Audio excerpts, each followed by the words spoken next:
Hi. Hello. How old are you? I'm ancient. I'm 78.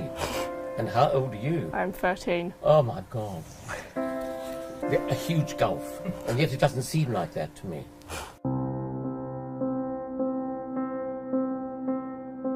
Hello, I'm Louis Peckham. I'm 13. I am in Year 8 at school and I am openly gay. I'm Roger. I shall be 90 in 5 months. I was a professor of history, long ago retired, and do I say at this point that I met Percy just over 51 years ago? I'm Percy. I'm 78. I met Roger when I was very, very young. I was 27. And in the grave. Yes, and didn't really want to get involved in a relationship. And here we are now, 51 years later.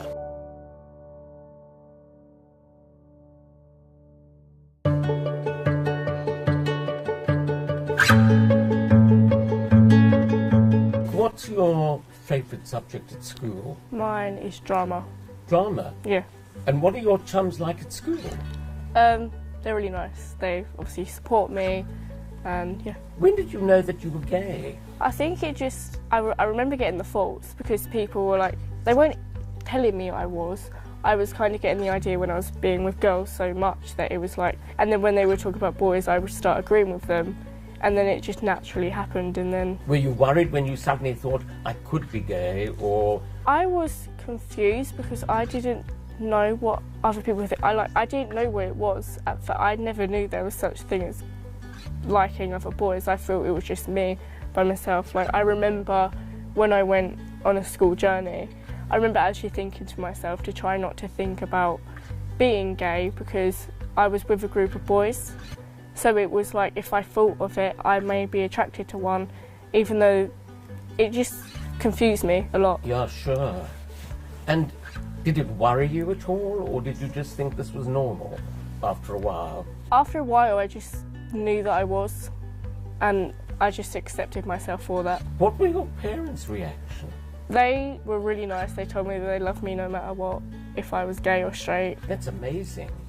I mean, that's wonderful, actually, because they've been all so supportive. Yeah, my whole family across, and there's not one member of my family who doesn't support me. It's just everyone does. You know, if I go back to my own childhood, there were one or two guys I thought, oh, they're great, but I don't think I would have told anybody, you know. But then it was a different period. But I think you're so lucky that, you know, the world has changed and you can just be yourself. Have you ever had a boyfriend? I have.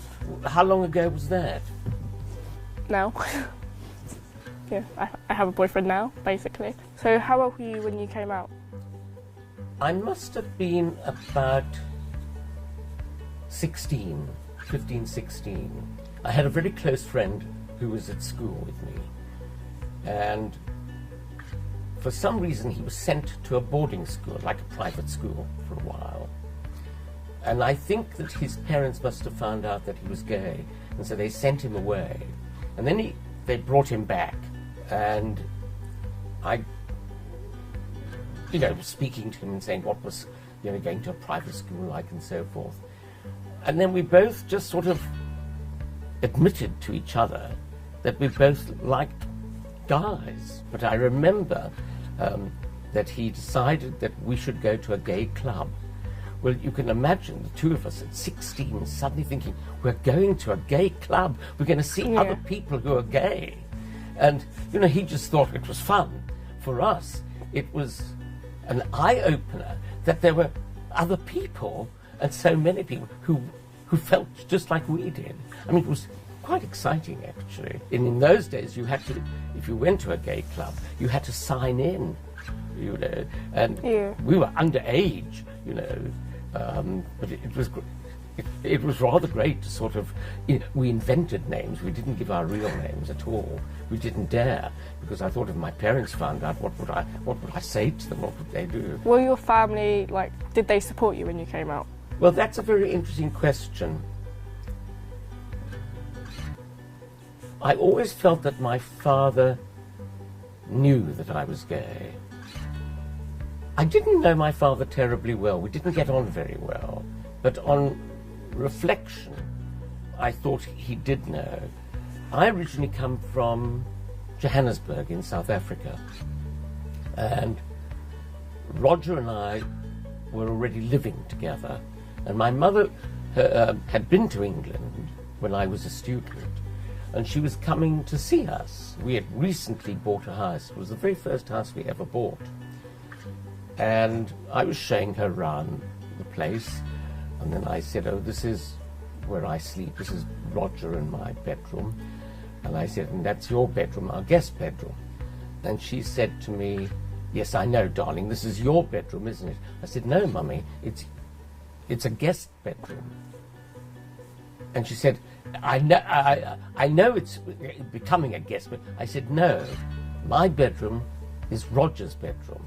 And she just looked at me and I said, do you want a cup of tea or a scotch? And she said, I think I will have the scotch, please. Who's the first person that you told that you were gay or spoke to? I still remember it to this day. I came out to my parents over message because I just felt like I couldn't do it face to face. I messaged my parents and I was downstairs eating cereal, breakfast, and my mum came running down the stairs and then she was like, so this message, is it true? And I said, yeah. And I just said, yeah, and it was a complete shock and I started to cry because I didn't know what she was going to say. And then she sat me down and she said, I love you no matter what, and you don't have to worry because there's other family you have members of your family who are gay and I've supported them, so you have nothing to be scared of. How was it growing up gay when it was illegal? In some instances, one didn't think about it. By that I mean, you got on with what you were doing. But there were moments, for instance, if you had a chum and you wanted to say, oh, I went out last night to a gay club, you sometimes were reluctant to tell them because you weren't quite sure what they were going to think or feel.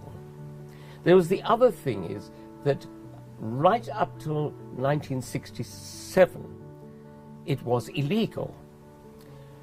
And you had to be very careful because if you had a boyfriend or something and you were spending the night with them, and the police could come, knock on your door, and because you were in bed with them, they could charge you with a guilty offence. Now, sometimes it was quite exciting. You went to a gay club and you met somebody and you thought, God, they're absolutely wonderful. This is going to be great. And you would go off and it would be a wonderful evening. But there was also the thing of what happens if we get caught? And then, of course, you felt that you were stronger than anybody. And so you thought, oh, blow that. We'll just have a good time. But you always had a slight suspicion that something could go wrong. So you were never 100% at ease. Whereas now that would never ever happen. You would never consider it at all. So I envy you in that sense. In one's youth, it would have been wonderful to just sort of think it doesn't matter a damn. You can just enjoy yourself and be yourself. Because obviously you're saying you get arrested. I've never heard that before. I never thought you would police would knock on your door and come in and arrest you for being gay. It's like a shock. It amazes me how they could even just say, for loving someone, you're being arrested. That's right. That completely shocks me. What advice would you give me for the future? I'd say be true to yourself, stand up for being gay, and for actually trying to make people understand that the most important thing is that you can love somebody. It doesn't matter who they are, whether it's a boy or a girl, love is love. And that's something which is enriching, and to try to get people to think beyond their own immediate sphere, so that we can all be, I can't think of a better word, neighbours in the world and not have enemies, and to be supportive. Thank you.